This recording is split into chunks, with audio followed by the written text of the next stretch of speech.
साजाद साहब 2 जनवरी को written demands जानी थी वो नहीं आई, लेकिन आपने उसके बाद फरमाया कि हमारे मुस्कुराने का वक्त हुआ जाता है।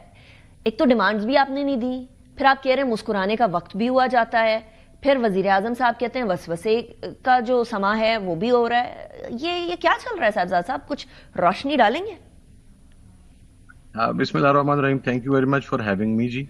देखें, सबसे पहली बात तो ये है कि 2 जन को जो इन राइटिंग सबमिशन नहीं हुई, उसकी एक बुनियादी वजह ये थी कि जो लास्ट मुलाकात थी हमारी खान साहब के साथ, वो बहुत मुख्तसर वक्त के लिए थी, around 35-40 minutes max.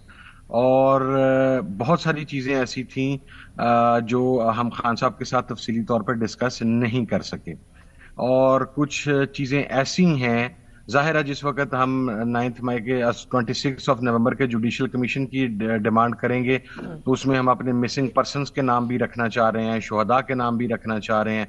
So all these nitty-gritties they required Khan साहब परमिशन बेसिकली, और हमें एक लंबे वक्त की मुलाकात रिक्वायर्ड थी, जिसके ऊपर हुकूमत ने हमारे मौक़िफ़ के साथ इत्तेफाक किया और ये तय पाया कि in another 2-3 days maximum Khan साहब के साथ मुलाकात हो जाएगी, और जब मुलाकात होगी तो उससे नेक्स्ट डे इंशाल्लाह कमेटी की मीटिंग भी हो जाएगी। ये मुलाकात सैटरडे को नहीं होनी थी? मैं मुस्कुराहट की तरफ आती हूँ साजाद साहब, ये सैटरडे को नहीं होनी थी या मंडे को होगी? बिल्कुल नहीं, ये मोस्ट प्रोबेबली मंडे को ही होगी जी। सैटरडे को बिल्कुल नहीं होनी थी। आज जो कुछ खबरें फैली इस हवाला से वो हकीकत पर मबनी नहीं थी जी। ओके, अब जरा मुस्कुराहट वाली बात बता दीजिएगा। नहीं, मुस्कुराता तो मैं वैसे ही रहता हूँ, लेकिन मैंने तो आई वेंट 1 स्टेप अहेड और मैंने ये कहा कि अब मुस्कुराने से आगे बढ़ के कह के लगाने का वक्त आ गया। देखिए, 2-2.5 साल 3 साल के करीब सफरिंग्स हो गई जी, बहुत ज्यादा सफरिंग थी। एक स्टेट ऑफ डिनायल था हुकूमत की तरफ से, रियासत की तरफ से।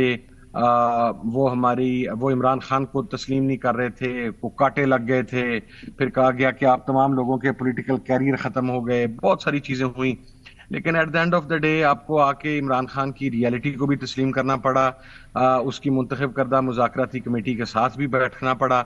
और फिर हम सियासी लोग हैं, कुछ हमारे पास उड़ती उड़ती खबरें होती हैं और कुछ आपके इर्द गिर्द की हैपनिंग होती हैं, और फिर इन तमाम चीज़ों को इकट्ठा करके आप उसकी बेस के ऊपर अपना एनालिसिस करते हैं।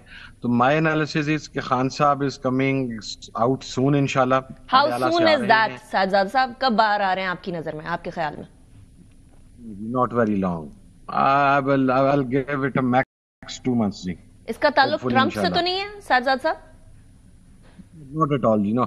अच्छा, ट्रंप के बारे में भी खान साहब ने गुज़श्ता रोज़ डयाला से अपना बयान क्लियर कर दिया कि गुज़श्ता जो बाइडन थी एडमिनिस्ट्रेशन थी, उसने पाकिस्तान के इंटरनल मामलात में मुदाखलत की, ऑपरेशन रजीम चेंज के अंदर अपना हिस्सा डाला। और ट्रंप एडमिनिस्ट्रेशन से हम ये एक्सपेक्ट करते हैं कि वो पाकिस्तान के इंटरनल मामलात के अंदर मुदाखलत नहीं करेंगे, और इमरान खान साहब की जो रिहाई है, जो आज़ादी है, वो पाकिस्तान के अंदर से वकूफ पजीर होने वाली हैपनिंग्स की बुनियाद के ऊपर होगी। So we are very clear on it.